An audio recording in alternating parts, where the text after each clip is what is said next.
Hello साथीहरु नमस्ते सबैजनालाई मेरो भिडियोमा स्वागत छ। आज मैले हजुरहरुको सामु नुडल्स बनाएको भिडियो लिएर आएकी छु। सुरुमा मैले पानी गरम गरे। त्यसपछि पानी गरम भइसकेपछि चाहिँ मैले हल्दी राखेर नुडल्स पनि राखिदिए। नुडल्स मैले अलि धेरै नै बनाउन लागेकी छु अनि त्यसपछि चाहिँ मैले पाक्नलाई छोडिदिए। एकछिन लगभग पाकी पनि सकेको थियो नुडल्स।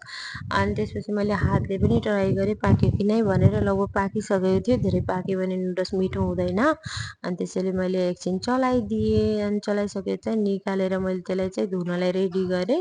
अनि त्यसपछि चाहिँ अब मैले त्यसलाई सफा पानीले मजाले धुइदिए। अनि धुइसकेपछि एकछिन त्यस्तै छोडिदिए। अनि त्यसपछि मैले तेल लगाएर मजाले मिक्स गर्दैछु म नुडल्समा चाहिँ किनकि पछि पकाउँदाखेरि सजिलो हुन्छ नि त। त्यसैले मैले तेल लगाएर मजाले मिक्स गरिदिएँ। अनि त्यसपछि तेल पनि राखेँ कराईमा। अनि त्यसपछि तेल राखिसकेपछि मैले प्याज पनि राखिदिएँ। अनि त्यसपछि प्याजलाई मजाले त्यसलाई चाहिँ चलाइदिएँ। अनि चलाइदिइसकेपछि चाहिँ अब मैले सिमला मिर्ची पनि राखिदिएँ। सिमला मिर्ची राखिसकेपछि मैले हरियो खुर्सानी पनि राखेँ। अनि हरियो खुर्सानी राखिसकेपछि मैले गोबी पनि राखिदिएँ। मसिनो गरेर काटेको थियो नि त गोबी पनि मजाले चलाइदिएँ।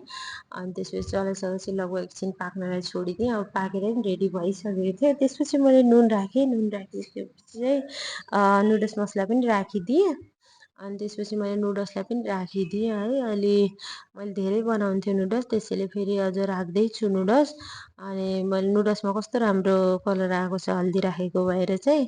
अनि त्यसपछि मैले नुडल्स राखिसकेपछि चाहिँ अब त्यसलाई मजाले चलाइदिँदैछु। अनि चलाइसकेपछि चाहिँ मैले अनि कलर पनि राखेँ। अनि सोया सस पनि राखिदिएँ अलिकति।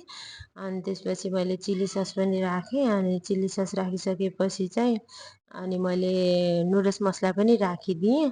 अनि नुडल्स मसला राखिसकेपछि चाहिँ मजाले त्यसलाई चलाइदिएँ। आजलाई यति नै। Bye bye. कस्तो मिठो भएको थियो गाइस।